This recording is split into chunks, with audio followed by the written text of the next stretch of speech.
বুড়ি আয় করলাম হয় কি খুশি আরে করলাম তো এটা নিবি এই যে ব্যাগ নিবো কে হ্যাঁ মানে কোলের কথা শুনে কি খুশি হয়ে গেছে একেবারে তুমি কি ছোটো আমি তোমার কোলে নেবো হ্যাঁ ইয়াস যে ইয়াস জানে এত বড় হয়ে গেছে তাহলে কি ছোটো এটা কোলে নেবো আমি আর তুই কোন হাঁটা তাই নেবো হ্যাঁ সে কেমন লাগে স্যার ওই যে কোনো পর্যন্ত তো ফরে আবার তোমার কোলে নেবো এই যে কর্নার পর্যন্ত হাঁটা আল্লাহ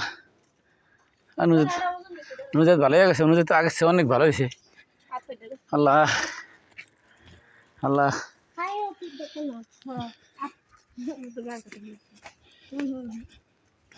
নুজাতে ভালো হয়ে গেছে